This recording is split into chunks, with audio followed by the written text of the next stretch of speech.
naho tutari bwamenyeshwe Imana ya Yesu Kristo n'abamisiyonari twaremera Imana, twari tuzi yuko Imana iriho, ari naco gituma ari gihe twagenda canke hariya ngo tuyirondere, tugaheza tukaboroga, nuko tuyiborogera. Urabakobwa babuze abagabo, nuko uraba abapasoni babuze ivyara n'abandi, mbere no mugozi kibondo bagira bati Imana yakumpaye icomba tugahura nofukama nkayisenga nkayicanira ikota naho Imana itota ntisinzi kwikanya.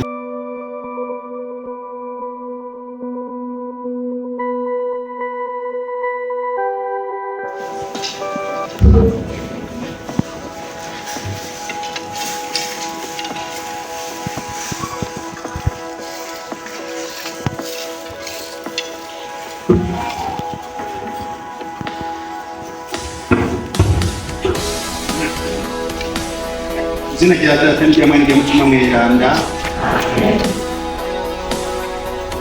Manje kubakeza mwese kumugira muronke ingoro y'Imana ihezagiye mu ndiza amashira n'inzobe basubiza.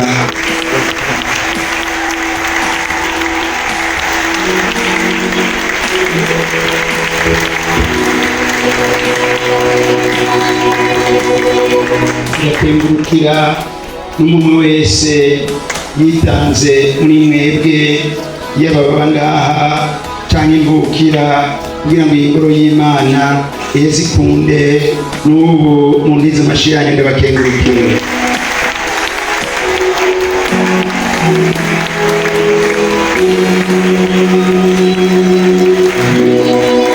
Ndakengurukira n'abasaserdoti babaroye imbere muri ico gikorwa, bagiye barakurikirana n'ugene mu ndiza amashira y'ababa.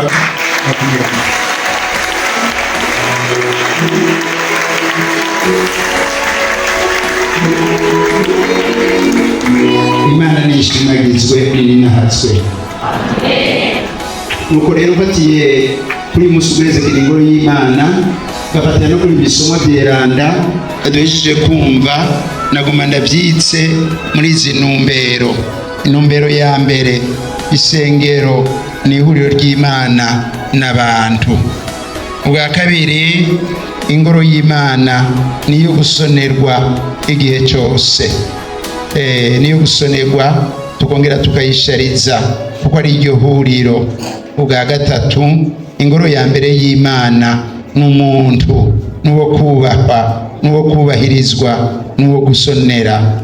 Ubwa kane, nuko abahurira hamwe naho boba harako bapfuye boheza bagasubiza hamwe bakarekuriranira nk'uko Imana ibidusaba. Nuko rero uko Imana yaremye umuntu ikamuremana agashusho kayo, uyo muntu ntashobora gutekana canke ngo yumve yuko araniwe atabanje kwambaza iyo Mana ngo ayibwire iriri ku mutima. Nico gituma kw'isi ivi ikagera hariho abantu bama bashengerera Imana henshi mu madini atandukanye. Nahi wacu mu Burundi tutaramenyeshwa Kristo, abantu baragenda munsi y'igitabo canke munsi y'igiti c'umumanda canke c'umurinzi, bagaheza bakaborogera Imana, nuko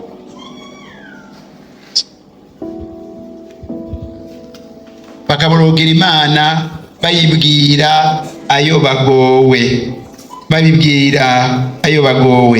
Nukuvuga yuko naho tutari bwamenyeshwe Imana ya Yesu Kristo n'abamisiyonari twaremera Imana, twari tuzi yuko Imana iriho, ari naco gituma ari gihe twagenda canke hariya ngo tuyirondere, tugaheza tukaboroga, nuko tuyiborogera. Urabakobwa babuze abagabo, nuko uraba abapasoni babuze ivyara n'abandi bari babuze iki canke kiriya, bagatakamba bagasaba inka n'imirima n'ibindi bagasaba n'ibibondo.